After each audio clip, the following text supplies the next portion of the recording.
बहुत सालों पहले इस दुनिया में चार ऐसे वॉरियर थे जो इस पूरे दुनिया के सबसे ताकतवर वॉरियर माने जाते थे। उन्हें हराना किसी के बस की बात नहीं थी, पर ब्लड कल्ट वालों को इन चारों वॉरियर्स को हराना था, इसलिए उन्होंने एक जाल बिछाया और वो जाल में फंस गए। हमें दिखाया जाता है एक लड़का जिसके गर्दन के ऊपर एक बंदे ने तलवार रखी होती है और कह रहा होता है हार मान लो स्वॉर्ड एम्परर। इस पे जो स्वॉर्ड एम्परर होता है वो कहता है प्लीज प्लीज मेरे बेटे को कुछ मत करो, मैं हार मानता हूँ, मैं हार मानता हूँ। और इसी प्रकार का जाल ब्लड कल्ट वालों ने बिछाया था। वो सारे हेवनली मास्टर्स के डिसाइपल्स या फिर बच्चों को किडनैप कर लिए और उन्हें मारने की धमकी देने पर ये सारे चारों वॉरियर्स हार मान लिए और डंजन में कैद हो गए, जो कि ब्लड कल्ट का खतरनाक डंजन था। हमें डंजन दिखाया जाता है ब्लड कल्ट का, जहां पे एक मास्टर अपने डिसाइपल्स से कह रहा होता है कि सुनो ध्यान से, ये चारों मास्टर्स के तुम्हें टेक्निक्स को सीखना है। तो ये बोलने वाला और कोई नहीं बल्कि हमारा हीरो होता है, जो कह रहा होता है कि क्या मैं इसे अपने तरीके से सीखूं,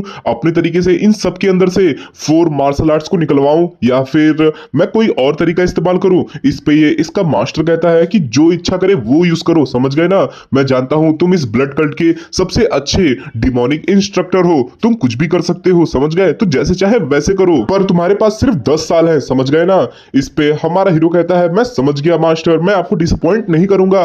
इसी के साथ ये मास्टर वहां से चला जाता है और तभी हमारा हीरो इन चारों मास्टर से कहता है कि सुना तुमने, मेरे मास्टर ने क्या कहा, अब तुम मेरे हवाले हो, मेरे पास 10 साल है, तो चुपचाप मुझे तुम्हारे सारे मार्शल आर्ट्स के बारे में बता दो, सिखा दो, नहीं तो मैं तुम्हारा क्या हश्र करूंगा तुम सोच भी नहीं सकते। इस पे चारों मास्टर्स कहते हैं कि तुम्हें लगता है कि हम तुम्हें सारी बातें बताएंगे, सारे अपनी टेक्निक सिखाएंगे, ऐसा कभी नहीं हो सकता है, एक बार मेरा हाथ खुल जाने दो, मैं तुम्हारी जान ले लूंगी। इस पे हमारा हीरो कहता है क्या तुम्हें यहाँ से बाहर नहीं जाना। तो इस पे सारे हेवनली मास्टर्स कहते हैं कि तुम्हें क्या लगता है हम इतने बड़े बेवकूफ हैं कि तुम्हारे बातों में आ जाएंगे, तुम्हें क्या लगता है तुम्हें अगर हम लोग सारे टेक्निक्स बता देते हैं तो तुम हमें जाने दोगे। इस पे हमारा हीरो कहता है क्या बकवास कर रहे हो तुम लोग को पता है मैं यहाँ पर जैसे ही आया ना वैसे ही अपने मौत का कॉन्ट्रैक्ट में साइन करके आया था।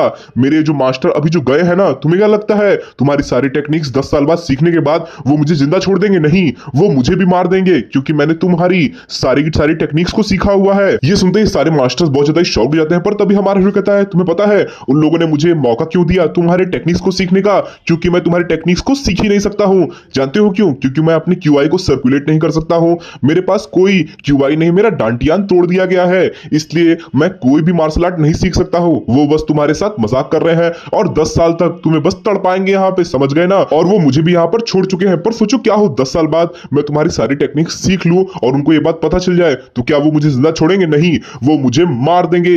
इसलिए मैं तुम्हारे पास यहाँ पर आया हूँ एक डील करने के लिए, क्या बताओ तुम मेरे साथ डील करोगे? और यही हमारा हीरो बता रहा होता है कि उसने इन चारों हेवनली मास्टर्स के साथ फाइनली एक डील कर लिया होता है कि हमारे हीरो को ये सारे हेवनली मास्टर्स मार्शल आर्ट सिखाएंगे और हमारा हीरो उसके बदले में इन्हें यहाँ से निकलने में मदद करेगा। हमें 10 साल बाद का समय दिखाया जाता है जहां पे हमारा हीरो खून की उल्टी कर रहा होता है और कह रहा होता है मुझे यकीन नहीं होता है कि आपने मुझे इस तरह से धोखा दिया, मुझे लगा नहीं था कि 10 साल बाद जब मैं सारे टेक्निक्स को सीख लूंगा तो आप सच में मुझे मार दोगे। इस पे हमारे हीरो का मास्टर कहता है अरे यार चलो अब ये नौटंकी बंद भी करो। इस पे हमारे हीरो कहता है नौटंकी? कैसी नौटंकी?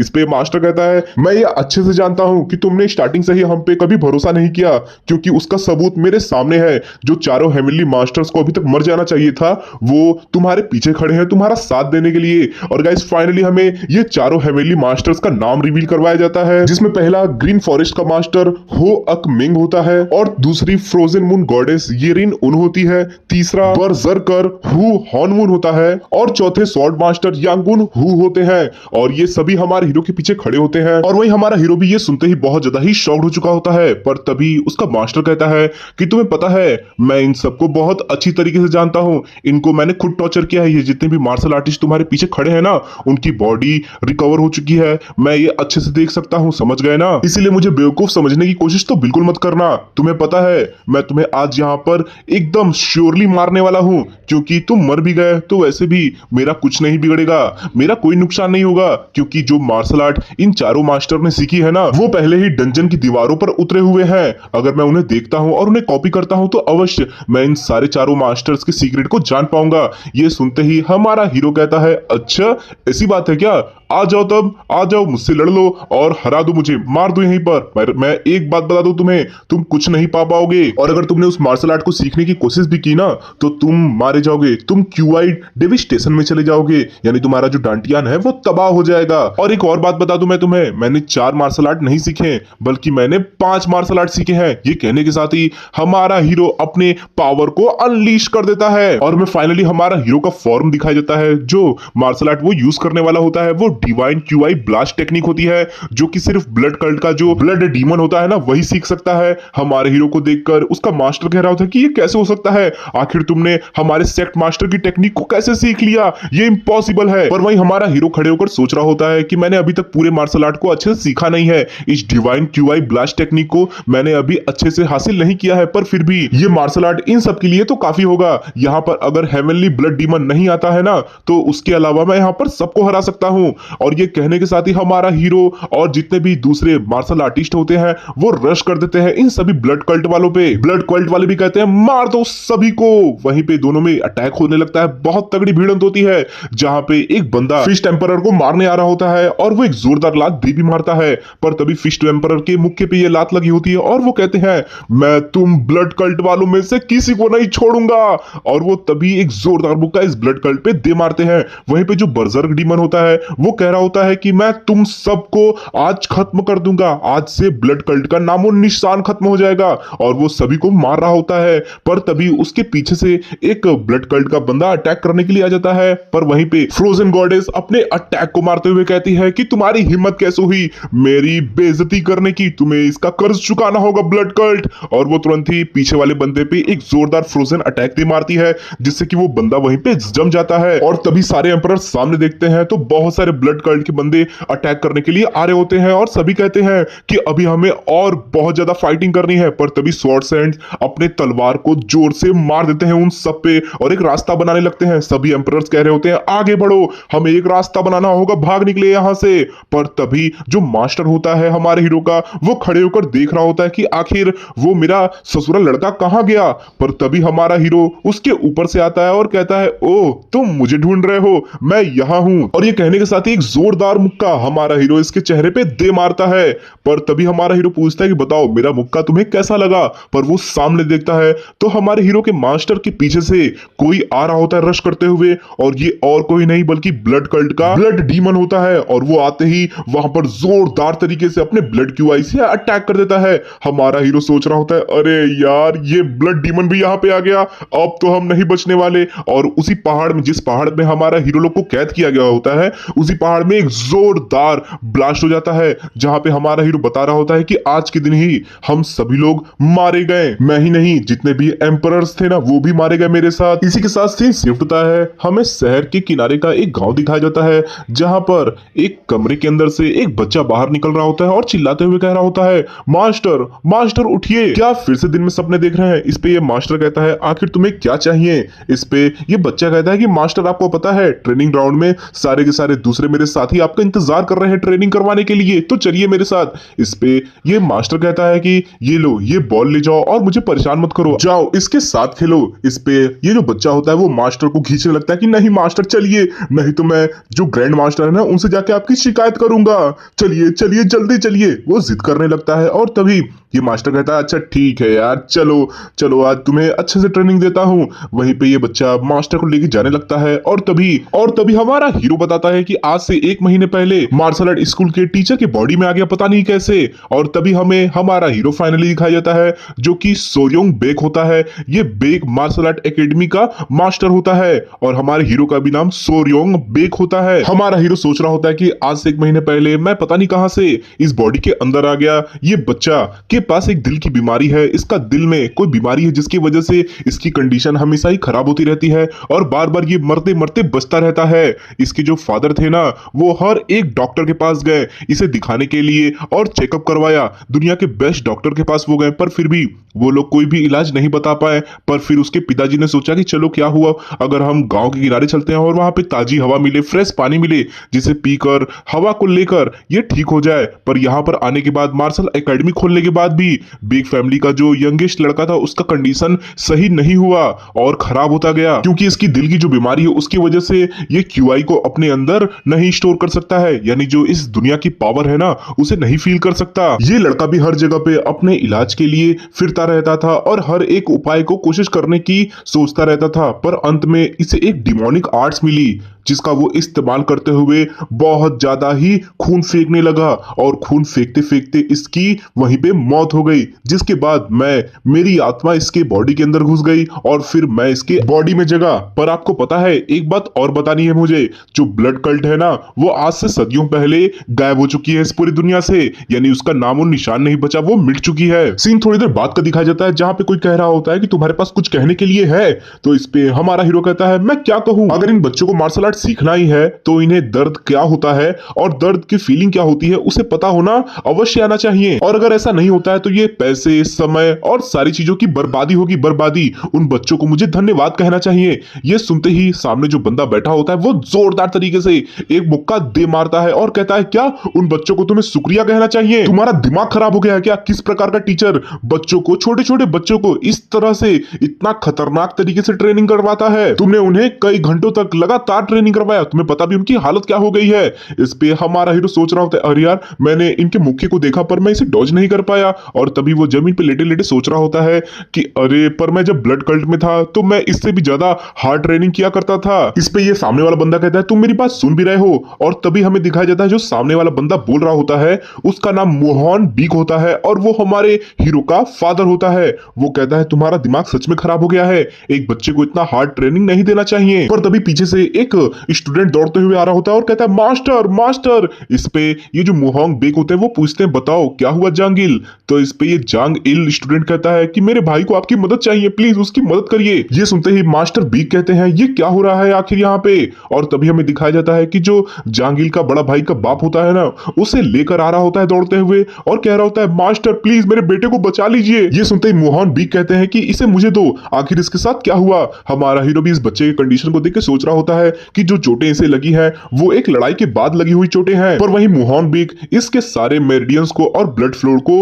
रोक देते हैं ताकि वो हील हो सके। और तभी वो कहते हैं कि इसकी बॉडी उतनी ज्यादा खतरनाक तरीके से डैमेज नहीं हुई है, मैंने इसे फर्स्ट एड दे दिया है, अभी के लिए इसे आराम करने दो, जब ये कल उठेगा ना तो हम अच्छे से इसके बॉडी का एग्जामिनेशन करेंगे और फिर पता करेंगे कि ये ठीक हो सकता है कि नहीं। इस पे इस बच्चे का फादर कहता है कि आपका बहुत बहुत शुक्रिया मोहन बीक मास्टर। वहीं पे ये जांगिल बच्चा पूछ रहा होता है कि मास्टर बीक क्या मेरा भाई जो है वो मर जाएगा, प्लीज बताइए ना मुझे क्या वो ठीक तो है? इस पे ये मास्टर इस बच्चे के पास जाते हुए कहते हैं कि चिंता मत करो कुछ दिन में ये ठीक हो जाएगा। पर तभी वो गुस्साते हुए कहते हैं कि ये बताओ कि आखिर किसने उसके ये हालत किया। ये औरत फील करते हुए हमारा हीरो सोच रहा होता है कि मैं तुम्हारे डेंजरस किलिंग इंटेंट को फील कर सकता हूं मेरे पिताजी, आप इसे छुपाने की कोशिश कर रहे हो पर फिर भी मैं इसे फील कर सकता हूं, सच में आप बहुत ज्यादा ही स्ट्रांग हो। वहीं मोहंग बीक के जवाब में इस बच्चे का फादर कह रहा होता है कि ये बच्चा खेलते खेलते जख्मी हो गया, अपने दोस्तों के साथ ये खेल रहा था और वहीं पे उसे चोट लग गई।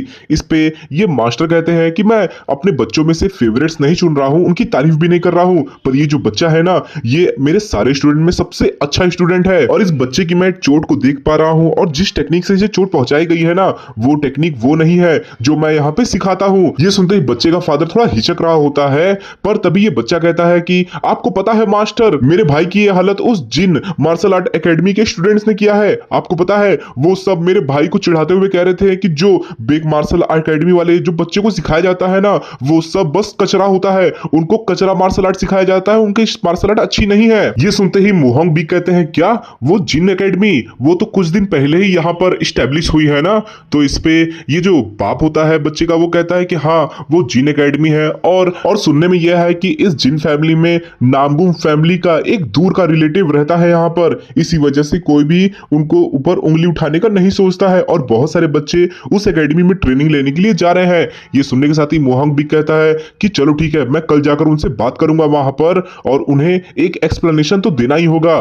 पर तभी हमारा जो हीरो होता है वो इस बच्चे को देखता है और इसके शरीर के चोटों को देखकर वो सोच रहा होता है कि अरे ये चोट ये कोई नॉर्मल चोट नहीं है बल्कि ये तो लीथल अटैक है। तो लीथल अटैक उसको कहते हैं जो अटैक आप किसी की जान लेने के लिए करते हो। ये देखने के साथ ही हमारे जो सोचता है कि आखिर जिन फैमिली एकेडमी किस प्रकार के मार्शल आर्ट सिखा रही है कि ये लोग इतना लीथल अटैक कर सकते हैं। वहीं पे इस बच्चे की कंडीशन को देखकर ये मोहंग बेग भी बहुत ज्यादा ही गुस्सा रहे होते हैं और कहते हैं चिंता मत करो कल हम जाएंगे वहां पर और उनको नानी याद दिला देंगे, मैं एक बार विजिट तो करना चाहता ही हूं। वहीं हमारा हीरो सोच रहा होता है कि अरे यार, लगता है अब बहुत भयंकर वाट लगने वाला है।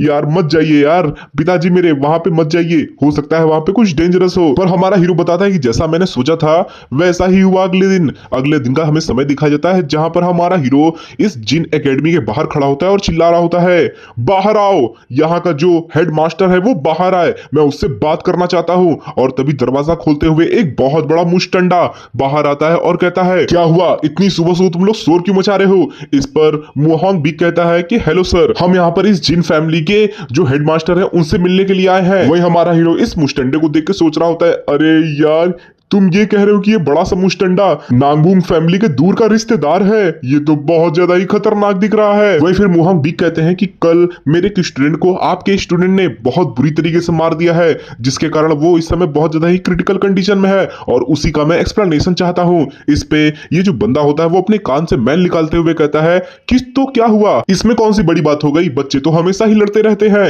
इस पे मोहन भी कहते हैं कि वो बच्चे की जो जख्म थे ना वो नॉर्मल जख्म नहीं थे, आपके जो स्टूडेंट है उसने मेरे स्टूडेंट को बहुत बुरी तरीके से मारा है, ये कोई बच्चे की लड़ाई नहीं है, अब ये उससे ऊपर उठ चुकी है। ये सुनते ही मुस्टंडा हंसने लगता है और कहता है, बच्चे लड़ाई करते करते ही बड़े होते हैं, अगर बच्चे लड़ाई नहीं करेंगे तो वो बड़े कैसे होंगे, वो मर्द कैसे बनेंगे, एक मर्द लड़ाई से ही बड़ा होता है, अगर आप लड़ेंगे नहीं तो बच्चे फुद्दू रह जाएंगे। इस पे मुहोंग भी कहते हैं कि मुझे नहीं पता कि इस जिन फैमिली एकेडमी में किस प्रकार की टेक्निक सिखाई जाती है, पर मेरी बेग फैमिली में ये नहीं सिखाया जाता कि लड़ाई के समय जान से ही मार दीजिए आप किसी को। ये सुनते ही ये मुस्टंडा बहुत ज्यादा शॉक्ड होता है और तभी वो बच्चा वहां पे आ जाता है जिसने इस जांगिल के भाई को चोट पहुंचाया होता है और तभी इसे देखकर मुहोंग भी कहते हैं कि यांग साम, तुम्हें पता है तुमने अपने दोस्त को कल जान से ही लगभग मार दिया था, तुमने ऐसा क्यों किया।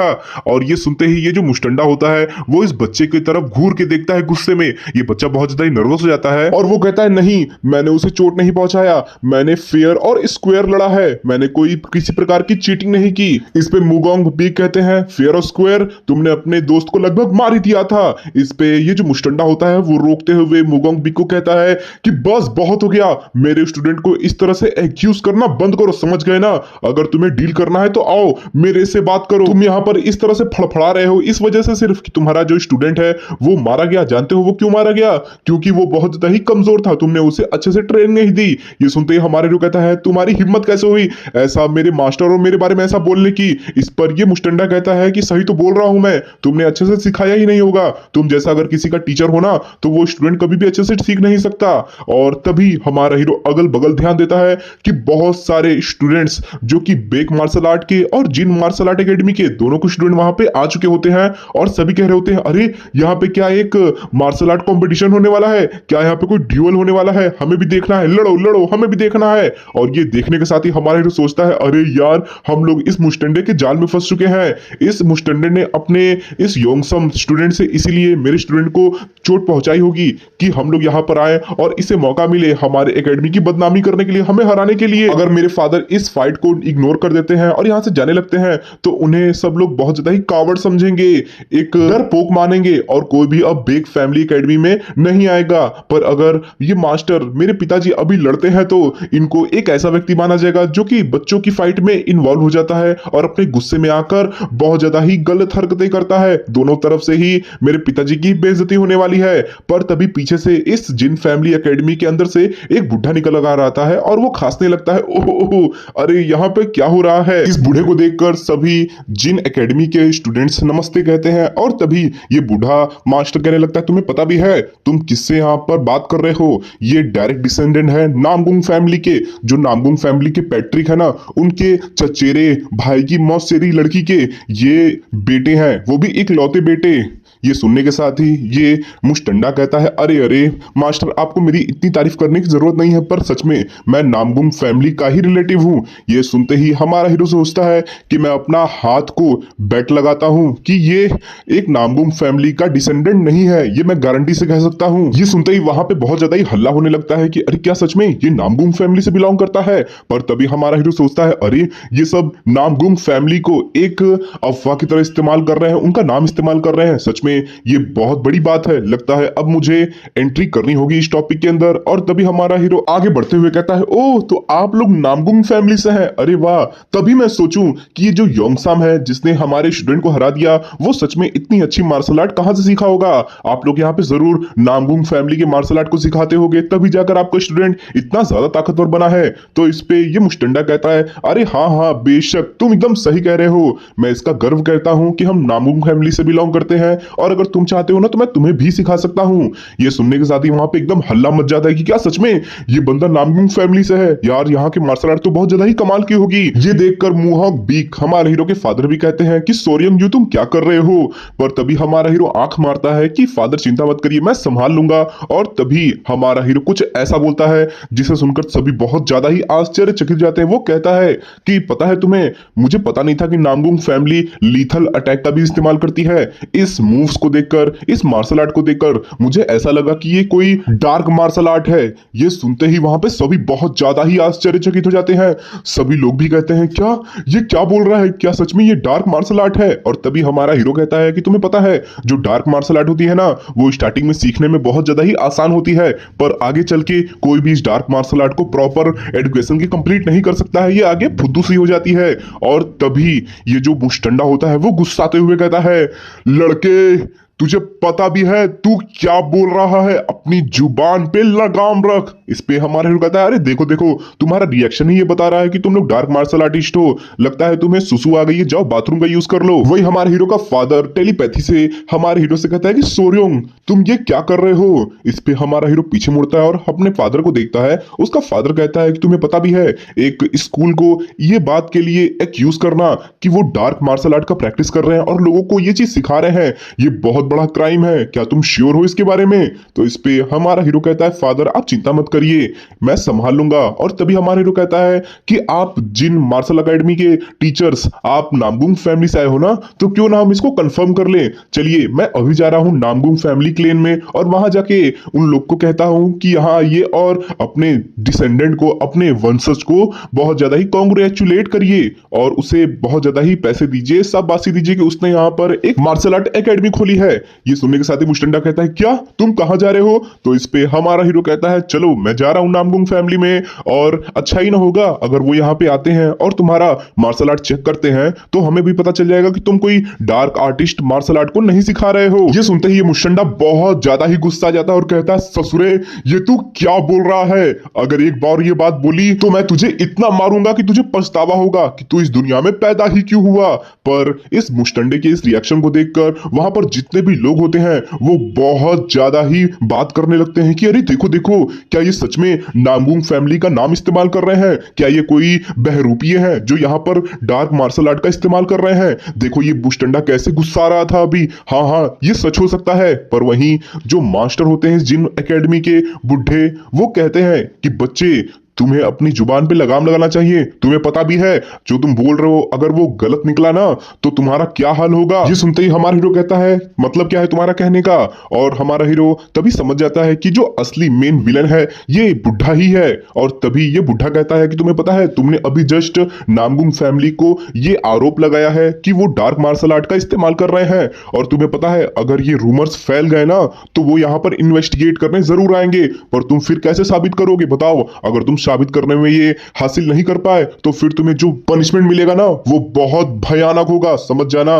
तुमने एक ऐसी बात कह दी है जिसका रिस्पॉन्सिबिलिटी तुम नहीं ले सकते हो, इसीलिए मैं एक प्रपोजल यहाँ पे रखना चाहता हूँ कि मुहोंग बीक आप उस एकेडमी के मेन हेड हो ना, प्लीज इस बात को मैटर को समझिए। यहाँ पर सभी लोग बहुत ज्यादा ही इमोशनल होकर अलग अलग प्रकार के एक्शंस ले रहे हैं, तो चलिए आज के लिए हम इस बात को इसी जगह पे खत्म करते हैं और किसी दिन और आकर इस बात को उठाएंगे और बात करेंगे। ये सुनते ही हमारा हीरो सोचने लगता है कि क्या तुम मुझे बेवकूफ समझते हो, मैंने बहुत सालों तक डार्क मार्शल आर्ट को लोगों को सिखाया है, मुझे पता है कि तुम यहाँ पर क्या सिखा रहे हो, समझ गए ना। और तभी हमारा हीरो कहता है, नहीं मैं माफ नहीं करूंगा, मैं इस मैटर को जाने नहीं दूंगा, मैं इसकी जड़ तक जाऊंगा और तुम लोग यहाँ से उखाड़ फेंकूंगा। इस पर ये बुढ़ा कहता है, अरे यंग लड़के ये तुम क्या बकवास कर रहे हो। इस पे हमारा हीरो कहता है, क्या क्या क्या तुम्हें गुस्सा आ रहा है क्या। इस पे ये बुढ़ा अपने गुस्से को शांत करता है और तभी हमारा हीरो कहता है, देखो देखो तुम्हें अभी गुस्सा आ रहा था और तुम एक्शन लेने जा रहे थे, अपनी एनर्जी को अपने अंदर से निकालने जा रहे थे, वो थोड़ी सी ही निकली थी, पर मैं उसी से बता सकता हूँ कि तुम एक डार्क मार्शल आर्टिस्ट हो। बताओ बताओ आखिर तुम किस फैक्शन से बिलोंग करते हो और यहाँ पर किस मकसद से आए हुए हो। क्या तुम यहाँ पर बहुत सारे लोगों को ट्रेन करना चाहते हो और अपनी आर्मी को बढ़ाना चाहते हो।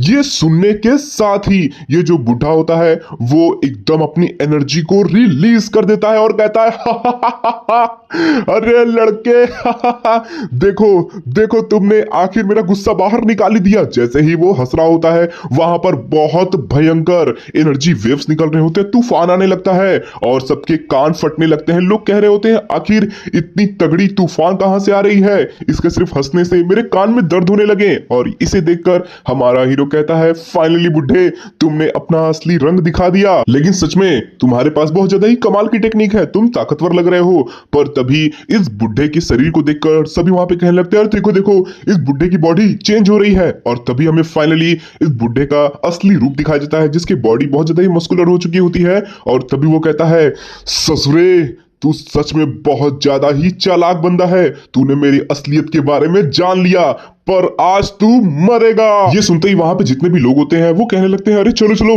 हमें जल्दी से यहाँ से निकलना चाहिए, ये सीरियस सिचुएशन लग रही है। पर जैसे ही ये बुढ़ा सभी को देखता है जाते हुए वो तुरंत ही चिल्लाता है, बैटल क्राई। और ये कहने के साथ ही वो जमीन पे एक लात दे मारता है जिससे कि वहां पे एक हलचल होती है और वो कहता है कि जो भी अब से एक कदम भी हिलाएगा वो मारा जाएगा।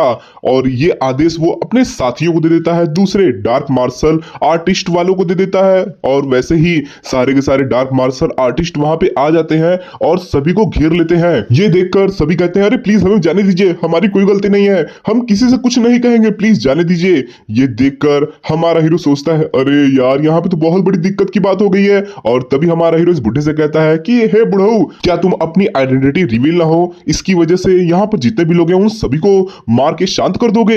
इस पे ये बुढ़ा एनर्जी रिलीज करते हुए कहता है, ऑफ कोर्स इसमें प्रॉब्लम क्या है। ये सुनते ही हमारा हीरो बहुत ज्यादा ही सोच में चला जाता है कि क्या सच में ये सभी को मार देगा, क्या सच में ये सीरियस है। और तभी सोर्योंग के फादर कहते हैं कि सोर्योंग सुनो मेरी बात, इन सब डार्क मार्शल आर्टिस्ट से बातचीत करके कोई हल नहीं निकलने वाला है, इसलिए तुम पीछे हट जाओ और कवर में रहना मेरे।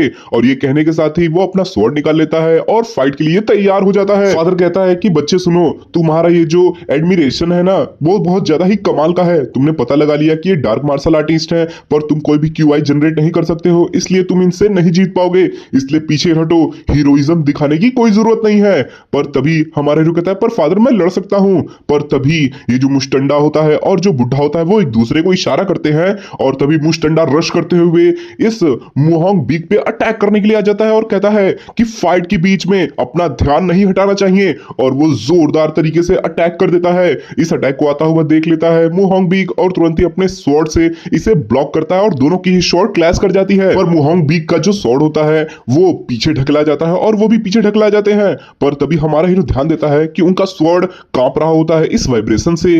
पर तभी ये जो मुस्टंडा होता है वो आगे बढ़ते हुए एक जोरदार फ्लाइंग स्लैश करते हुए कहता है कि मास्टर्स चलो इस अटैक को और इस फाइट को मास्टर्स के बीच में ही सुलझा लेते हैं। और वो तभी एक जोरदार अटैक दे मारता है इस हमारे फादर पे। फादर इसके अटैक को बहुत ज्यादा ही ब्लॉक करते हैं और तभी वो कहते हैं, पीछे रहो मेरे बेटे, तुम इस अटैक को नहीं झेल पाओगे, ये लोग बहुत ज्यादा ही ताकतवर हैं। वहीं पे हमारा हीरो सोच रहा होता है, अरे मेरे पिताजी हमेशा की तरह लड़ाई क्यों नहीं कर रहे हैं, ये इससे ज्यादा ताकतवर हैं, क्या ये मेरी वजह से लड़ाई नहीं कर रहे हैं कि कहीं मुझे चोट ना लग जाए। लगता है मुझे भी अब फाइट में एंगेज करना ही होगा। वहीं पे जो ये बुढ़ा होता है वो हमारे हीरो की तरफ रश करते हुए कहता है कि चलो लड़के देखते हैं, जितना तुम पटर पटर बात करते हो उतना ही तुम ताकतवर भी हो, हा हा हा दिखा दो अपना दम। ये कहने के साथ ही हमारे हीरो के पीछे बुढ़ा आ जाता है और एक अटैक दे मारता है। पर इसे हमारा हीरो देख लेता है और तुरंत ही डॉज करता है और फिर ये बुढ़ा लगातार ही हमारे हीरो पे अटैक पे अटैक मारे जा रहा होता है और कहता है,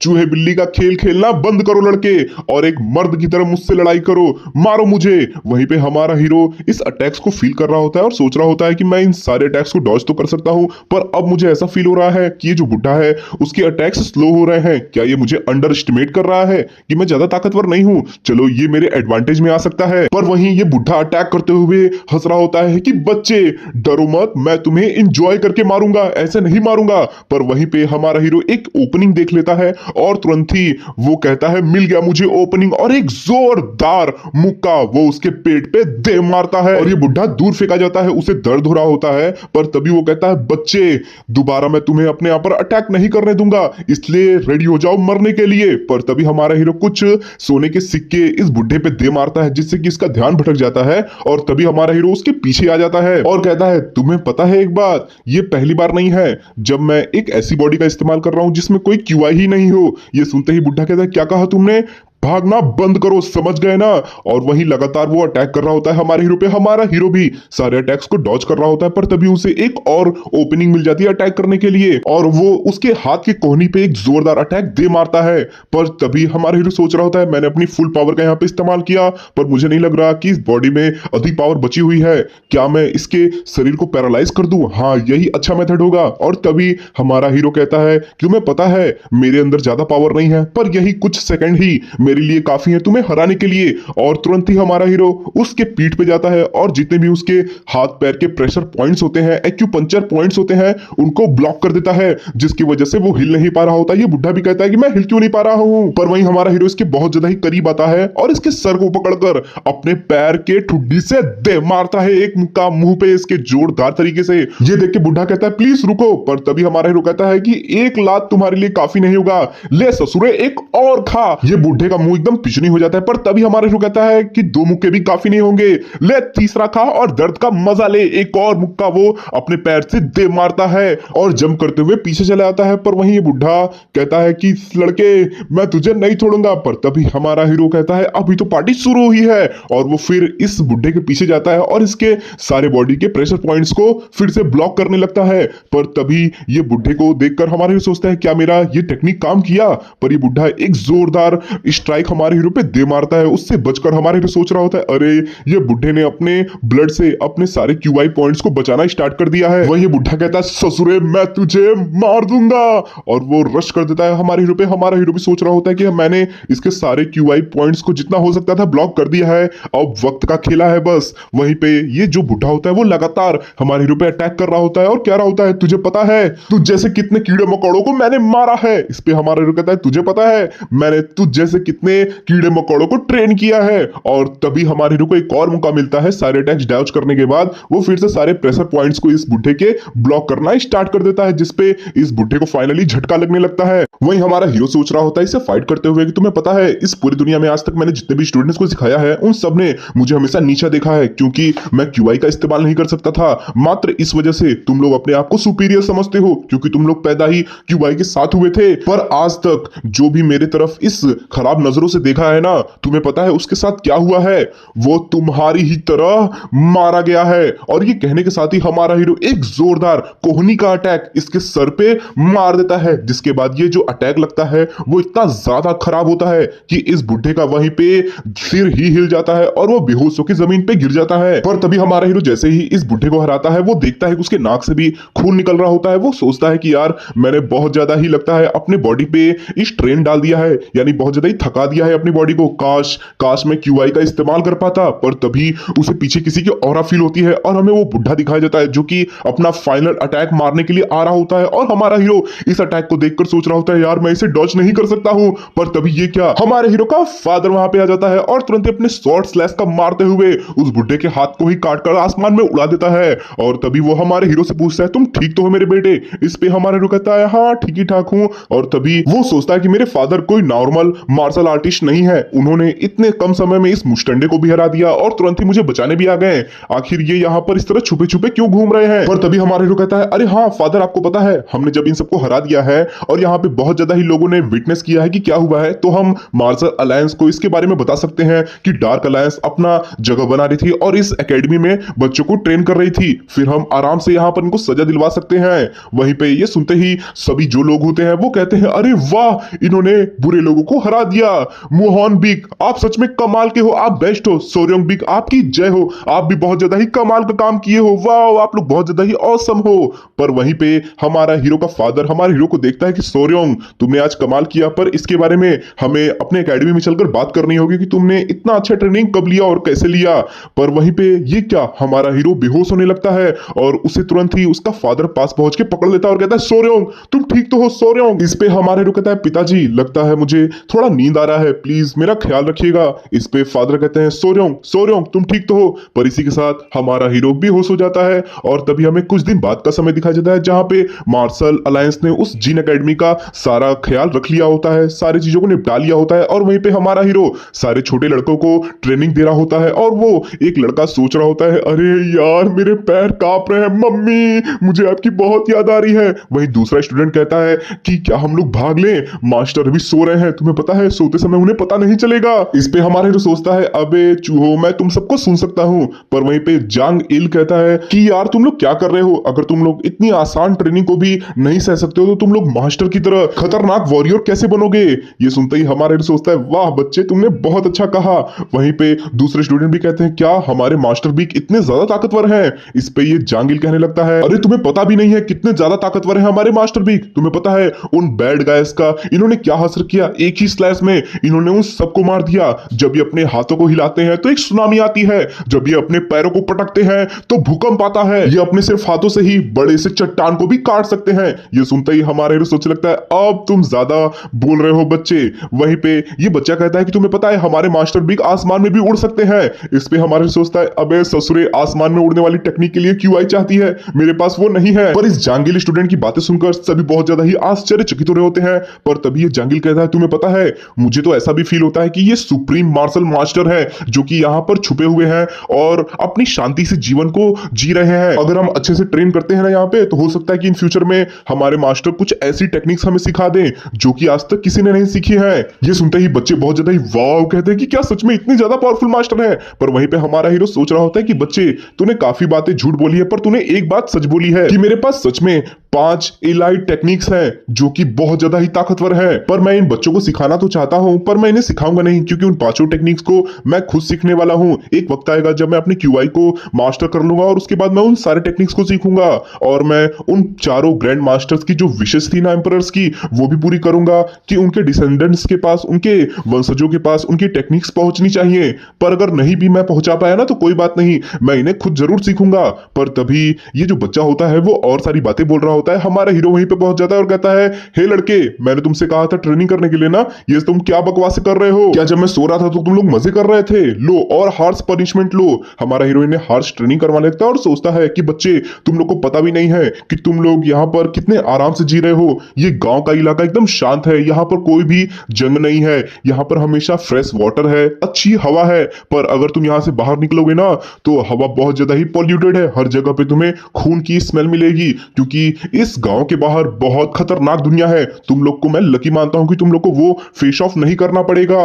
पर तभी वहीं पे हमारे हीरो के फादर आ जाते हैं और उन्हें आता हुआ देखकर हमारा हीरो कहता है फादर आप यहाँ पे क्या कर रहे हैं। उनके चेहरे को हमारा हीरो देखता है और सोचता है यार कुछ गड़बड़ है क्या। पर तभी इसके फादर कहते हैं कि सोर्योंग हमें इस ट्रेनिंग को रोकना होगा। इस पे हमारा हीरो कहता है क्या हुआ। इस पे फादर कहते हैं कि मार्शल अलायंस के लोग यहाँ पे आए हुए हैं। सीन शिफ्ट होता है, हमें वो इन्वेस्टिगेटर दिखाया जाता है जो कि मार्शल आर्ट एकेडमी से आया होता है जिसका नाम जीग्यूल गो होता है और वो अपने आप को इंट्रोड्यूस करता है। वहीं हमारे हीरो के फादर भी अपने आप को इंट्रोड्यूस करते हैं कि हमारी फैमिली का जो सरनेम है वो बेक है और मेरा नाम मुहान है, हम इस बेक मार्शल आर्ट एकेडमी के ग्रैंड मास्टर हैं और हम आपका स्वागत करते हैं द फ्लाइंग असासिन। ये सुनते ही हमारे हीरो सोचने लगता है अरे इसको टाइटल मिला है द फ्लाइंग असासिन का, क्या ये उड़ने वाली टेक्निक्स और असासिनेशन टेक्निक्स में बहुत ज्यादा ही अच्छा है क्या।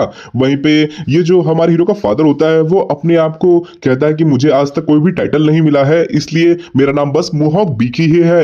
वहीं पे हमारा हीरो पे कहता है कि मुझे भी बहुत ज्यादा ही कहने में शर्म आ रही है पर मुझे भी आज तक कोई भी टाइटल नहीं मिला है, पर मेरा नाम सोर्योंग बीक है और मैं मोहॉक बीक का एक लौता बेटा हूँ। ये सुनते ही मोहन बीक बहुत ज्यादा ही गुस्सा आ जाता है कि ससुरे तेरी हिम्मत कैसे हुई मुझे इंटरप्ट करने की। वहीं पे सुनते ही जुयुल गो कहते हैं अरे अरे इसे डांटिए मत, कोई बात नहीं है, हम यहाँ पर बस इन्वेस्टिगेट करने आए हैं। पर तभी वो अपना डार्क ऑरा में बोलता है कि एक बात बताइए क्या हम पहले भी कभी मिल चुके हैं। इस पे मोहन बीक कहते हैं अरे नहीं नहीं, हम कभी नहीं मिले हैं, आपको पता है मेरे जैसे दिखने वाले यहाँ पर बहुत सारे लोग हैं, इसलिए आप कंफ्यूज हो गए होंगे। इस पे ये जिगल गो कहता है कि अच्छा अच्छा ऐसी बात है क्या, मुझे माफ कर दीजिएगा, मुझे ऐसा लगा कि आपसे मैं पहले भी मिल चुका हूँ, पर क्या आप मुझे एक पानी का ग्लास दे सकते हैं, मुझे बहुत ज्यादा ही प्यास लगी हुई है। ये सुनते ही मोहन बिग कहते हैं कि अरे मुझे माफ कर दीजिएगा, मुझे तो पता ही नहीं था कि आप बहुत दूर से चल के आ रहे हैं, प्लीज मुझे माफ कर दीजिएगा, मैं अभी जाता हूँ। ये सुनते ही ये जो जिगल गो होता है वो कहते हैं कि सभी लोग जितने भी मेरे स्क्वाड मेंबर्स हो, जाओ तहखाने में, और इन लोगों ने जिस डार्क मार्शल आर्टिस्ट को पकड़ा है ना, उन्हें ले जाकर मार्शल अलायंस के डंजन में डाल दो, समझ गए, और फिर हम उन्हें इन्वेस्टिगेट करेंगे। ये सुनते ही वहां पर जितने भी दूसरे असासिन्स होते हैं वो तुरंत ही वहां से गायब हो जाते हैं। वहीं फिर मोहन भी चाय परोसते हैं और तभी ये जिगल को बैठते ही बताता है कि हमने इन्वेस्टिगेट किया है उन लोग को, और हमें ऐसा लगता है कि ये जो मार्शल आर्टिस्ट थे ना डार्क वाले, वो ब्लड कल्ट से बिलोंग करते हैं। ये सुनते ही हमारे हीरो अपने मुंह से चाय थूक देता है और सोचने लगता है क्या ब्लड कल्ट। वहीं पे मोहन बिग भी पूछते हैं कि आप कैसे कह सकते हो कि ब्लड कल्ट वाले ही ये हैं। इस पे जिगल गो बताता है कि आपको पता है ये जो बंदे हैं ना वो ब्लड कल्ट के हो सकते हैं, ऐसा हमें अंदेशा इसलिए है क्योंकि आज से सदियों पहले मार्शल अलायंस ने ब्लड कल्ट को तबाह कर दिया था, पर ऐसा लगता है कि उनके जो डिसेंडेंट्स हैं वो बच के भागने में कामयाब हो गए हैं और हर तरफ अपना नया रिक्रूट खोजने में वो लोग बने हुए हैं। इस पे मोहयुन बेग कहते हैं कि आपका कहने का मतलब ये है कि क्या ब्लड कल्ट वापस आ सकता है। इस पे जिगियल गो कहते हैं कि अभी मैं कंफर्म नहीं हूं पर ऐसा भी हो सकता है।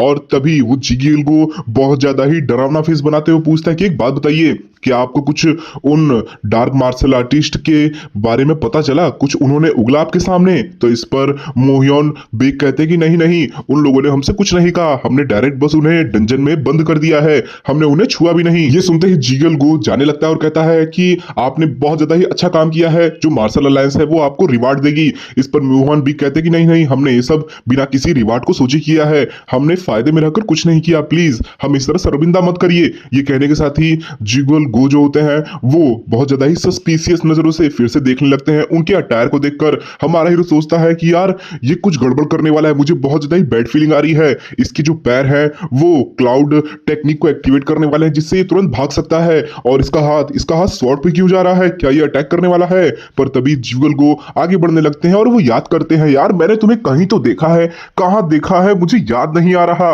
हमारा हीरो ये सब सुनकर अपने पिताजी को देखता है और सोचता है अरे मेरे बाप को क्या हुआ, ये इस तरह से एक्ट क्यों कर रहे हैं यार, कुछ तो यहाँ पे गड़बड़ जरूर है। पर तभी ये जो जिगल गो होता है उसे याद आ जाता है कि हाँ मुझे याद आया, मैंने तुम्हें कहां पे देखा हुआ है, याद आ गया। पर ये सुनते ही जो मोहन बीक होते हैं वो कहते हैं फाइनली तुमने मुझे याद कर लिया। और ये सुनने के साथ ही ये जो जिगल गो होता है वो तुरंत ही अपने क्लाउड स्टेप्स का इस्तेमाल करता है और हमारे मोहन बीक के सामने आ जाता है। अपने क्लाउड स्टेप्स का इस्तेमाल करते हुए हमारा हीरो सोच रहा होता है क्या मेरे पापा पे अटैक करने वाला है, पर तभी वो मोहन बीक के अपने कंधे पर हाथ रख देता है और ये देखकर हमारा हीरो बहुत ज्यादा ही शॉक्ड हो जाता है। पर तभी वो कहता है नहीं फादर, मैं कुछ नहीं होने दूंगा आपको। पर जो जिगल गो होता है वो हाथ रखते हुए कहता है अरे यार मुझे याद आ गया, तुम कौन हो, तुम प्रिंस चार्मिंग हो ना। ये सुनते ही हमारा हीरो कहता है हैं प्रिंस चार्मिंग। वहीं पे जिगल को कहते हैं अरे मेरे दोस्त तुमसे मिले 30 साल हो गए दोस्त। इस पे म्यूहांग बिग भी कहते हैं हाँ मेरे मित्र 30 साल हो चुके हैं हमसे मिले हुए। और तभी दोनों ही आराम से टेबल पे बैठते हैं और बातचीत फिर स्टार्ट होने वाली होती है, जहां पर सभी बहुत ज्यादा ही अच्छे से बात कर रहे होते हैं और एक दूसरे की तारीफ कर रहे होते हैं। और तभी मोहन बिग कहते हैं कि चलो मुझे इंट्रोड्यूस करने दो, ये जिगल गु कौन है, मैं जब मार्शल एकेडमी में मार्शल अलायंस के अंडर में पढ़ा करता था ना, तो उस समय ये मेरा बहुत ज्यादा ही परम मित्र हुआ करता था। इस पे जिगल गु कहता है तुम पहले की तरह ही अभी भी बहुत ज्यादा ही प्रिंस चार्मिंग लग रहे हो, यानी बहुत ज्यादा ही सुंदर लग रहे हो। इस पे मोहन बिग कहता है कि अरे बस करो यार, अब हमारी उम्र 50 साल हो गई है, हम अभी उतने सुंदर नहीं है। तो इस पे जिगल गो कहता है अरे नहीं नहीं बेटा, तुम्हें पता है तुम्हारे पिताजी ना जब अपने स्कूल के दिनों में थे डिवाइन ड्रैगन एकेडमी में ना, तो हर लड़की इन पे मरती थी, इसलिए हम इन्हें प्रिंस चार्मिंग कहा करते थे। वहीं हमारा हीरो ये देखकर सोच रहा होता है कि चलो अच्छी बात है, ये दोनों लड़ाई नहीं कर रहे हैं। और तभी हमारा हीरो अपने आप को इंट्रोड्यूस करता है कि मुझे अपने आप को इंट्रोड्यूस कर दीजिए फिर से, मैं सोरियन बिग हूँ, मोहन बिग का इकलौता वारिस। इस पे ये जो जिगल ग्यू होते हैं वो कहते हैं अरे मेरे बेटे आओ मेरे साथ बैठो और 2-3 कप मुझे तुम्हारे लिए सर्व करने दो। और इसी के साथ सभी बहुत ज्यादा ही हंस के बातें करने लगते हैं। हमारा हीरो सोचता है ओह तो इस मार्शल अलायंस में 5 एकेडमीज खुल गई हैं। पर तभी इस जिगल ग्यू के पीछे सारे असासिन्स आ जाते हैं और कहते हैं कि हमने सर सारे के सारे जो कैदी थे ना उन्हें ट्रांसफर कर दिया है मार्शल अलायंस के डंजन्स में। इस पे ये जो जिगल ग्यू होता है वो कहता है कि ठीक है अच्छी बात, तुमने बहुत अच्छा काम किया है, पर अभी भी मुझे कुछ चीजें मुझे यहाँ पर इन्वेस्टिगेट करनी है, तो तुम लोग जाओ मार्शल अलायंस में चले जाओ, मैं बाद में आऊंगा। ये सुनते ही सभी के सभी वहां से फुर्र हो जाते हैं, भाग जाते हैं। और तभी फाइनली स्टार्ट होती है असली टॉकिंग, जहां पे जिगल गू इस मोहन बीक से पूछते हैं कि एक बात बताओ यार, तुम्हारी बीवी यांग बीक कहाँ है, उसको मैं कहीं नहीं देख पा रहा। तो इस पे हमारे हीरो का फादर कहता है कि वो गुजर गई, आज से 30 साल पहले ही वो मर चुकी है। इस पे जिगल गू कहता है हाँ यार, उसके दिल की जो बीमारी थी ना वो ठीक नहीं थी, वो दिल से बहुत ज्यादा ही कमजोर थी। दोनों ही एक दूसरे को देख के बहुत ज्यादा ही सैड हो रहे होते हैं। पर वही मूड को लाइटन करने के लिए जिगल ग्यून हंसने लगते हैं और कहते हैं अरे अरे, मैंने तुम्हें पता है जब यहाँ पे स्टार्टिंग में आया था तो क्या सोच रहा था कि तुम कोई चोर लुटेरे या डाकू हो, इसीलिए मैं तुम पे मारने वाला था, पता है तुमको। ये कितनी फनी बात है। और तभी वो जिगल ग्यू पूछता है कि बात बताओ, तुम लोग यहाँ पर आखिर क्या कर रहे हो, तुम लोग को पास इतना ज्यादा अच्छा अच्छा टैलेंट है मोहन बिग, तुम्हारे पास इतना खतरनाक टैलेंट है कि तुम अच्छे से ड्रैगन एकेडमी में सिखा सकते हो, तुम्हारे पास वो मौका है। ये सुनते ही हमारे को सोचता है क्या एक कोच जो कि ड्रैगन एकेडमी में सिखाएगा। वही मोहन बिग कहते हैं कि अरे नहीं नहीं, हम लोग यहाँ पे ठीक है, हम लोग जैसे है ना वैसे ठीक है यहाँ पर। जिगल ग्यू कहता है अरे ऐसा ठीक नहीं है, तुम्हें पता है आजकल जो एकेडमी के टीचर्स है ना वो बहुत अच्छा खासा पैसा कमाते हैं, और तुम यहाँ पर 2 लोगों का खर्चा कैसे उठा पाओगे इतने छोटे बच्चों को अपने साथ लेकर। नहीं, तुम्हें मार्शल एकेडमी में तो आना ही चाहिए। इस पे मोहॉक भी मना करने लगता है, पर वही हमारा हीरो सोच रहा होता है कि ये मेरे लिए एक अपॉर्चुनिटी है यहाँ से बाहर निकलने का और अपना सारा का सारा काम छुप के करने का। और वही हमारा हीरो फिर पूछता है कि एक बात बताइए, ड्रैगन एकेडमी में टीचर बनने के लिए क्या क्या रिक्वायरमेंट्स हैं। बहुत सारी बातें होने लगती हैं और इसी के साथ हमें सुबह का सीन दिखाई देता है जहां पे हमारा हीरो जिगल गू के पास हनी वाटर लेके जाता है और वो कहता है सर जिगल ग्यू देखिए मैं आपके लिए हनी वाटर लेके आया हूं। और इस पे जिगल ग्यू थैंक यू कहते हैं कि आपका बहुत बहुत शुक्रिया मेरे बेटे, आप बहुत ज्यादा अच्छे हो। पर तभी उसका फादर कहता है कि मेरा हनी वाटर कहाँ है। इस पे हमारा हीरो कहता है कि मैंने सारी की सारी जो बची हुई हनी थी वो इसी में डाल दी है, आपके लिए कुछ नहीं बचा है। इस पे ये फादर कहते हैं कि क्या तुम इस कप को 2 भाग में बांट नहीं सकते थे। तो इस पे हमारा हीरो कहता है कि मैं अपने गेस्ट को अच्छा सर्विस देना चाहता था, उन्हें एक अच्छा हनी जूस पिलाना चाहता था, इसलिए मैंने आपको नहीं दिया। इस पे जिगल को अपने दोस्त मुहान बीक के सर पे हाथ मारते हुए कहते हैं अरे वाह, तुमने गजब का कमाल का बेटा पैदा किया है मेरे दोस्त। और वहीं पे हमारा हीरो भी सोच रहा होता है कि फादर मुझे माफ कर दीजिएगा, पर मुझे इस बंदे का फेवर चाहिए ही चाहिए, क्योंकि इसकी वजह से मैं एक अच्छे मार्शल आर्ट एकेडमी का टीचर बन सकता हूं। और आपको पता है अगर मैं वहां का टीचर बन गया ना तो बहुत सारी चीजें बदल जाएंगी। ये आपसे 30 साल तक नहीं मिला, फिर भी आपको ये पहली बार पहचानने के बाद इतना अच्छा दोस्त मान रहा है, इसका मतलब इसका दिल बहुत ज्यादा ही नेक है। और अगर मैं इसका फेवर जीत लेता हूं ना तो आगे चल के मेरा फ्यूचर भी बहुत ज्यादा ही अच्छा बनेगा, मैं आराम से सारी टेक्निक्स को अपने मास्टर कर सकता हूं। वहीं पे फिर जाते जाते जिगल गोन कहते हैं कि बच्चे अभी मैं जा रहा हूं, तो बताओ कल रात में हमने जो बात की है ड्रैगन एकेडमी का टीचर बनने की, तो उसके बारे में तुमने क्या सोचा है। इस पे हमारा हीरो कहता है कि सर मैं अभी भी इसके बारे में सोच रहा हूं। ये सुनते ही जिगल गोन कहते हैं कि ठीक है सोच लो, जितना सोचना है सोच लो, 3 महीने का तुम्हारे पास टाइम है, 3 महीने बाद नया सेमेस्टर स्टार्ट होगा ड्रैगन एकेडमी में, तो जैसे ही तुम्हारा मन बदले मेरे पास मार्शल अलायंस की जगह पे आ जाना, मैं वहां पे तुम्हारा रिकमेंडेशन लेटर डाल दूंगा और मेरे रिकमेंडेशन से तुम जरूर ही बन जाओगे उस एकेडमी के टीचर, ठीक है ना, मुझे भूलना नहीं। इस पे हमारा कहता है ठीक है आपका यात्रा शुभ हो। और ये कहने के साथ ही जिगल गोन वहां से जाने लगता है और कहता है कि मेरे दोस्त नेक्स्ट टाइम मैं जब तुमसे मिलूंगा ना तो हम दोनों आराम से गप्पे लड़ाएंगे। और ये कहने के साथ ही वो अपने क्लाउड स्टेप्स का इस्तेमाल करता है और आसमान में उड़ जाता है। पर वहीं हमारा हीरो कह रहा होता है कि अब मुझे मॉर्निंग ट्रेनिंग की शुरुआत करनी चाहिए, बच्चों को सिखाना चाहिए। पर तभी उसके पिताजी कहते हैं कि मेरे बेटे सोर्योंग एक बात बताओ, क्या तुम सच में ड्रैगन एकेडमी में एक टीचर के रूप में जाना चाहते हो। इस पे हमारा हीरो कहता है हाँ, क्यों आप मुझे रोकना चाहते हो क्या। तो फादर कहते हैं कि मैं तुम्हें चाहूं भी तो नहीं रोक सकता हूं, पर क्या तुम अपने इस डिसीजन को चेंज नहीं कर सकते। तुम जैसा सोचते हो ना ये मार्शल वर्ल्ड उस तरह से नहीं है। इस पे हमारा हीरो कहता है मैं जानता हूं मार्शल वर्ल्ड किस तरह है। तो इस पे उसका फादर कहता है नहीं, तुम नहीं जानते हो, तुम्हें क्या लगता है तुमने कुछ डार्क मार्शल आर्टिस्ट को हरा दिया तो तुम बहुत बड़े पहलवान बन चुके हो। नहीं, तुमने अभी कुछ ये दुनिया नहीं देखी है, समझ गए ना। वो लोगों ने अपना गार्ड लेट डाउन कर दिया था, इस वजह से तुमने उन्हें हरा दिया, पर बाहर की दुनिया में ऐसा नहीं होगा। हमारा हीरो सोचता है फादर पर मेरा वो प्लान था। वहीं पे उसके फादर कहते हैं कि तुम्हें पता है ना बेटा, तुम्हें पता है ना कि मैंने तुम्हारी एनर्जी कोर को ठीक करने की कितनी कोशिश की है, तुम कभी भी अपनी एनर्जी को सर्कुलेट नहीं कर पाते हो, इसलिए मैंने हर जगह पे गया, वहां से दवाइयां ले आई, हर चीज करके देख ली, पर मैं उसे ठीक नहीं कर पाया। इस पे हमारा हीरो कहता है मैं जानता हूं पिताजी। तो इस पे उसके पिता कहते हैं तो फिर तुम जिद क्यों कर रहे हो ड्रैगन एकेडमी में जाकर पढ़ने की। इस पे हमारा हीरो कहता है मैं वहां पे पढ़ने नहीं जा रहा हूं, पर वहीं उसके पिताजी कहते हैं कि अरे तुम्हें पता है वहां के स्टूडेंट तुम्हारा मजाक उड़ाएंगे कि तुम अपनी एनर्जी की क्यूआई को सर्कुलेट नहीं कर सकते हो। तुम्हें पता है तुम्हारी बॉडी इतनी कमजोर है कि तुम जैसे ही थोड़ा सा भी एनर्जी ट्राई करोगे ना वैसे ही तुम बेहोश हो जाओगे। इस पे हमारा हीरो कहता है पर पिताजी आपको कुछ गलत फहमी हुई है। इस पे उसके पिता कहते हैं नहीं कोई गलत फहमी नहीं हुई है, तुम यहाँ से कहीं नहीं जाओगे। तुम्हें पता है मैं दुनिया के बेस्ट डॉक्टर्स को तुम्हें दिखा चुका हूँ पर उन्होंने भी कह दिया कि वो तुम्हारी प्रॉब्लम क्या है वो पता नहीं लगा पा रहे कि तुम्हारी बीमारी क्या है। हमारा हीरो कहता है प्लीज पिताजी रुक जाइए रुक जाइए। वो सोचता है कि मैंने अपने इस प्रॉब्लम का पता लगा लिया है और उसे ठीक करने के लिए मुझे बहुत सारे पैसे चाहिए, इसीलिए तो मैं जाना चाहता हूँ पर आप प्लीज मुझे इस तरह से हिलाना बंद करो। वहीं हमारे हीरो के फादर कहते हैं कि तुम्हें पता है 15 साल से ऊपर के बच्चों को वहां पे एक्सेप्ट नहीं किया जा सकता है एकेडमी में, पर तुम्हारी उम्र तो 24 ईयर की है, तुम्हें वो लोग नहीं एक्सेप्ट करेंगे, प्लीज मान जाओ वहां मत जाओ पढ़ने के लिए। इस पे हमारा हीरो कहता है अरे पिताजी मैं वहां पढ़ने के लिए नहीं जा रहा हूं। तो इस पे हमारे हीरो के पापा कहते हैं तो क्या तुम्हारा कोई छुपा हुआ बेटा है जिसे तुमने मुझसे छुपा रखा है और तुम उसे वहां पर भेजना चाहते हो। तो इस पे हमारा हीरो कहता है नहीं। इस पे इसके पिताजी कहते हैं अच्छा तुम वहां पे स्टडी करने नहीं जा रहे हो तो फिर वहां पे तुम क्यों जा रहे हो। इस पे हमारा हीरो कहता है अरे पिताजी इसीलिए मैं आपसे कहता हूं कि कम पिया करिए। क्या आपको याद भी है हमारे बीच में क्या कॉन्वर्सेशन हुई थी रात में। मैं वहां पर पढ़ने के लिए नहीं जाना चाहता हूं, मैं वहां पर एक जॉब लेकर पैसे कमाना चाहता हूं। इस पे हमारे हीरो का फादर कहता है जॉब करना चाहते हो और पैसे कमाना चाहते हो पर क्यों पैसे कमाना चाहते हो यार तुम। इस पे हमारा हीरो कहता है कि आप पिताजी बूढ़े हो रहे हो और आपका ख्याल कौन रखेगा इन फ्यूचर में अगर हमारे पास पैसे ही नहीं हुए।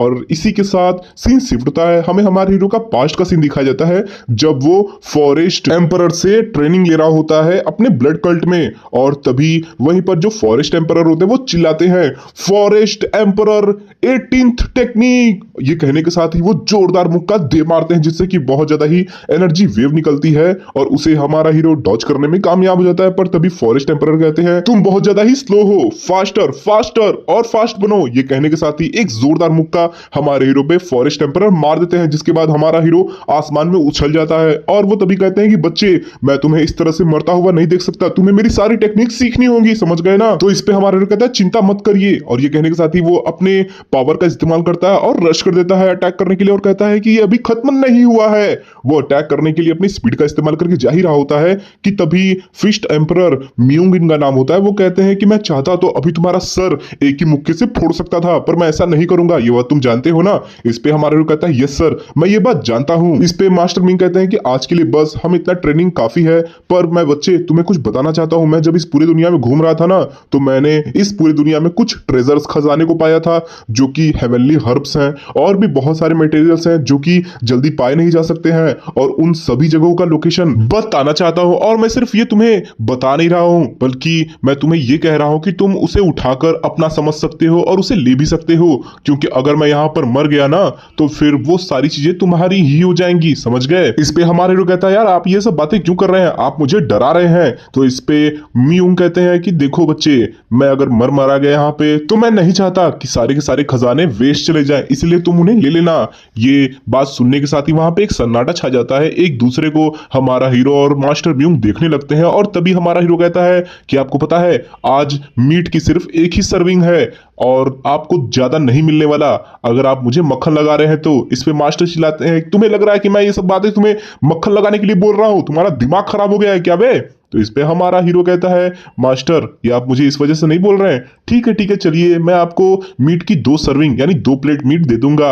ये सुनने के साथ ही मास्टर बहुत ज्यादा ही खुश हो जाते हैं और कहते हैं क्या मैं तुम्हें और अधिक ट्रेनिंग दे सकता हूं। वहीं पे हमें सीन प्रेजेंस कार्ड दिखाया जाता है जहां पे हमारा हीरो अपने फादर को लेकर उस ट्रेजर को खोजने के लिए निकल जाता है जहां पर उसके पिताजी कहते हैं क्या तुम सच में लगता है कि इतने बड़े पहाड़ पे कोई मिरेकल हर्ब छुपा होगा। मैं जानता हूं कि तुम हमेशा से अपने मार्शल आर्ट में ट्रेनिंग करने में बहुत ज्यादा ही होशियार रहे हो, तुम्हें अजीबोगरीब ट्रेनिंग्स आती हैं पर फिर भी ये जानना ये थोड़ा अजीब नहीं है। वहीं हमारा हीरो बहुत ज्यादा ही थके हार रहा होता है कि यार बहुत ज्यादा ही चढ़ना पड़ रहा है मुझे। पर तभी वो सामने देखते हैं तो हमें एक सर्कल दिखाया जाता है, एक इल्यूजन दिखाया जाता है जहां पे वो इल्यूजन उस मेडिकल हर्ब को छुपाने के लिए बना होता है। हमारा हीरो कहता है कि पापा आप चिंता मत करिए ये वही जगह है, मैं कंफर्म कह सकता हूं कि वो मेडिकल हर्ब इसी जगह पे होना चाहिए। पर तभी उसके फादर कहते हैं कि यहाँ पे मुझे कुछ गड़बड़ लग रही है। वहीं हमारा हीरो सारी जो मैकेनिज्म होती है इल्यूजन की उसको हटाने लगता है छूकर, और तभी वो मैकेनिज्म हटने लगता है। हमारा हीरो कहता है फादर अंदर चलिए, अंदर ही मिलेगा वो चीज हमें। वो दोनों अंदर जाते हैं और तभी अंदर घुसते ही वहां पर हमारे हीरो का फादर एक पिविलियन देखता है जहां पे पहले से ही एक घर बना होता है, जिस घर को देखकर हमारे हीरो का फादर बहुत ज्यादा ही आश्चर्यचकित होता है कि क्या मुझे यकीन नहीं हो रहा है कि इस इल्यूजन के पार जाते ही इतना बड़ा घर होगा, वो भी छोटा मोटा नहीं बल्कि बहुत बड़ा। क्या सच में यहाँ पे कोई मिरेकल हर्ब मिलने वाला है? इस पे हमारा हीरो कहता है ऑफ कोर्स यहाँ पे कोई मिरेकल हर्ब मिलेगा पिताजी। पर तभी उसका फादर अपने स्वॉर्ड को निकाल लेता है और कहता है कि मेरे बेटे यहाँ पर जरूर कोई खतरा होगा, हमें खतरों से बचकर रहना चाहिए और हमेशा विजिलेंट होना चाहिए। इस पे हमारा हीरो कहता है कि पिताजी आप चिंता मत करिए, यहाँ पे किसी इंसान से हमें खतरा नहीं है बल्कि हमें एक जानवर से खतरा है। और ये कहने के साथ ही हमारा हीरो वहां से फरार हो जाता है। उसका फादर पूछता है कि अरे तुम्हारा कहने का मतलब क्या था? पर तभी वो सामने देखता है तो एक बहुत बड़ा टाइगर हमारे हीरो के फादर पे अटैक कर देता है। वहीं हमारा हीरो कहता है कि पिताजी इसको आप संभालिए। और वहीं जो टाइगर होता है वो रॉर करते हुए गुस्साते हुए हमारे हीरो के फादर पे अटैक कर देता है। हमारे हीरो के फादर आगे मुड़ते हैं और तुरंत ही अपने स्वॉर्ड को आगे करते हुए इसके जो पंजे आ रहे होते हैं उससे ब्लॉक कर देते हैं। पर इसका फोर्स बहुत ज्यादा ही खतरनाक होता है जिसकी वजह से वो पीछे ढकला जाते हैं। वहीं हमारा हीरो इस टाइगर को देखकर सोच रहा होता है कि मास्टर मेंग ने मुझसे कहा था कि ये बस एक छोटा सा टाइगर का बच्चा होगा जब उन्होंने यहाँ पर इसे छोड़ा था, पर अब ये देखो कितना बड़ा हो गया है। हाँ वैसे भी बहुत ज्यादा ही साल गुजर चुके हैं मास्टर मेंग के यहाँ पे आए हुए, तो इसको तो बड़ा होना ही था। वहीं हमारे हीरो का फादर पूछता है कि मेरे बेटे सोरियोंग यहाँ पे आखिर हो क्या रहा है, ये बीस्ट यहाँ क्या कर रहा है? तो इस पे हमारा हीरो कहता है कि जिस मर्चेंट ने मुझे इस जगह के बारे में बताया था उसने ये बोला था कि यहाँ पे कोई ट्रैप नहीं है, जाल नहीं है, पर यहाँ पर कोई वाइल्ड बीस्ट जरूर हो सकता है। इस पे हमारा हीरो का फादर कहता है कि तुम ये बात मुझे पहले नहीं बता सकते थे? तो इस पे हमारा हीरो जवाब देता है कि फादर मुझे नहीं लगा था कि उसकी बातें सच में सच होंगी। पर तभी हमारे हीरो का फादर सामने देखता है उस टाइगर को जहां पे वो जो टाइगर होता है वो जमीन पे अपने पंजों को रख के गुर्रा रहा होता है और उसके कहने का मतलब होता है वहां पे कि ये मेरी टेरिटरी है, यहां से बाहर निकलो। ये देखकर उसका फादर भी कहता है कि मेरे बेटे ये टाइगर देख रहे हो ना तुम, ये मेरे को इशारा कर रहा है कि ये उसकी टेरिटरी है, अगर हम यहां से अभी चले जाते हैं तो वो हमें कुछ नहीं करेगा। ये सुनते ही हमारा हीरो सोचता है अरे पिताजी अगर मुझे वापस ही जाना होता तो मैं यहाँ पे कभी आता ही नहीं। और तभी हमारा हीरो इस टाइगर को देख के कहता है कि पिताजी आपको पता है अगर हम इस टाइगर को मार के इसके जो चमड़ी है और इसके जो मुलायम मुलायम फर है ना अगर उसे बेच देते हैं तो हम बहुत अच्छे खासे पैसे कमा सकते हैं। ये सुनते ही इसके पिताजी टाइगर को देखते हैं और कहते हैं हाँ यार ये तो सच में बहुत ज्यादा ही बड़ा है, इसे अगर मार के बेचेंगे तो बहुत ज्यादा अच्छे पैसे मिलेंगे। और तभी ये सोचने के साथ ही उसका पिताजी अपने स्वॉर्ड में से एनर्जी निकालने लगता है क्यूआई को और तभी कहता है कि एक गरीब पिता एक सांप की तरह होता है जो अपने बच्चे को कभी भी बड़ा नहीं कर सकता अच्छे से, इसलिए मुझे तुम्हें मारना होगा। और ये देखने के साथ ही हमारा हीरो कहता है अरे वाह परफेक्ट पिताजी, मैं आपके लिए चीयर्स कर रहा हूं, जाइए उसे हरा दीजिए। ये सुनते उसके पिताजी कहते हैं कि एक बार मुझे फाइट खत्म करने दो फिर मैं तुम्हारा खबर लूंगा। और वो रश कर देते हैं इस टाइगर पे जहां पे ये टाइगर भी रश कर देता है। हमारे हीरो के पिताजी अपने स्वॉर्ड से एक जोरदार अटैक मारते हैं, टाइगर भी अपने पंजों से जोरदार अटैक दे मारता है और दोनों के ही अटैक एक दूसरे से लड़ जाते हैं और दोनों ही दूर फेंका जाते हैं। ये देखकर हमारे हीरो के फादर कहते हैं कि सच में जो मिस्टिकल बीस्ट होते हैं ना वो इतने ज्यादा कमजोर नहीं होते, उन्हें हराना बहुत ज्यादा ही मुश्किल होता है। और एक बार फिर से दोनों ही क्लैश करने के लिए एक दूसरे की तरफ रश कर देते हैं। और तभी एक परफेक्ट टाइम देखकर पिताजी एक जोरदार स्वॉर्ड स्लैश इस बीस्ट के ऊपर मारते हुए कहते हैं कि जो भी हो मिस्टिकल बीस्ट हो या नॉर्मल बीस्ट हो, बीस्ट तो बीस्ट ही होता है। और एक जोरदार परफेक्ट स्ट्राइक लग जाती है और वो सोचते हैं कि अब ये हार गया। पर तभी ये क्या, ये बीस्ट हार नहीं मानता और रॉर करते हुए अटैक करने जा रहा होता है हमारे हीरो के फादर पे। पर तभी वो पीछे हटते हैं और बीच में एक पेड़ आ जाता है, पर वो जो अटैक होता है वो पेड़ पे लग जाता है जिसकी वजह से वो जो पेड़ होता है वो आधे आधे टुकड़ों में कट जाता है। ये देख हमारा हीरो सोच रहा होता है कि अरे इस टाइगर की जो अटैक है वो मेटल को भी काट सकती है, सच में ये मिस्टिकल बीस्ट है। पर इसे हराया तो नॉर्मल तरीके से नहीं जा सकता, पर मेरे पिताजी एक एब्सोल्यूट फर्स्ट रेट मास्टर हैं, वो आराम से इसे हरा लेंगे। और वहीं पे फिर क्लैश हो जाता है हमारे हीरो के फादर और इस टाइगर में, जहां पे उसके पिताजी इस पे अटैक करते हुए कह रहे होते हैं अरे यार इसे हराना बहुत ज्यादा ही मुश्किल है। हमारा हीरो कहता है मुश्किल तो होगा ही ना, ये मिस्टिकल बीस्ट जो है। वहीं पे इसके फादर कहते हैं कि मैं इसे काटने की कोशिश कर रहा हूं पर इसकी जो बॉडी है वो कट ही नहीं रही है, ये बहुत ज्यादा ही टफ है। हमारा हीरो सोचता है कि जब आप नांगूम फैमिली के उस इंपोस्टर से लड़ रहे थे तब आपने अपनी सारी एनर्जी का, अपने सारे स्किल्स का इस्तेमाल नहीं किया था, पर मैं पहले पहली बार आपको स्किल्स का इस्तेमाल करते हुए देख रहा हूँ पिताजी, पर आप हमेशा की तरह उतने ताकतवर स्किल्स इस्तेमाल क्यों नहीं कर रहे हैं? और तभी हमारा हीरो कहता है कि पिताजी आप चाहते तो इसे 2 मिनट में ही खत्म कर सकते हैं, पर आप इतना ज्यादा स्ट्रगल क्यों कर रहे हैं? आप चाहते तो इसे एक बार में ही खत्म कर सकते हैं। इस पे हमारे हीरो के फादर कहते हैं कि अच्छा, तुम्हें एक वक्त में खत्म कर देंगे? तुम्हें क्या लगता है ये आसान है? आओ, अगर आसान है तो आओ इससे लड़ लो। तो इस पे हमारे हीरो कहता है कि आपको मेरी मदद चाहिए? इस पे पिताजी कहते हैं नहीं, तुम वही रहो ससुरे, मैं इसे संभाल लूंगा। वहीं पे फिर दोनों के बीच में खतरनाक क्लैश स्टार्ट हो जाता है, जहां पे टाइगर अटैक करता है और तभी हमारे हीरो के फादर भी अटैक कर रहे होते हैं। दोनों के ही पंजे एक दूसरे से लड़ रहे होते हैं, फिर भी कोई हार नहीं मान रहा होता। वो बार बार कहते हैं कि मैं तुझे नहीं छोड़ूंगा। वो बीस्ट भी रोर करता है और तभी वो कहते हैं बस बहुत हुआ, अगर मैंने और देर तक तुमसे लड़ाई की ना तो मैं अपने आप को अपने बेटे के सामने शर्मिंदा कर दूंगा। अब तुम्हारे खत्म होने की बारी आ चुकी है, इस एक अटैक से मैं तुम्हें मार गिराऊंगा। हमारा हीरो सोचता है अरे पिताजी ये आप क्या कर रहे हैं? आपकी जो स्वॉर्ड एनर्जी है वो मुझे बहुत ज्यादा ही कम दिख रही है, अगर आपने अभी इस पर स्वॉर्ड एनर्जी से अटैक किया ना तो आप मारे जाओगे। पर वो देखता है कि उसके पिताजी उसके वार्निंग देने के बावजूद रुकते नहीं है और वो अटैक करने के लिए बहुत सारे स्वॉर्ड एनर्जी को निकालकर अटैक कर देते हैं। पर तभी वो कहते हैं फाइनली मैंने इसे हरा दिया।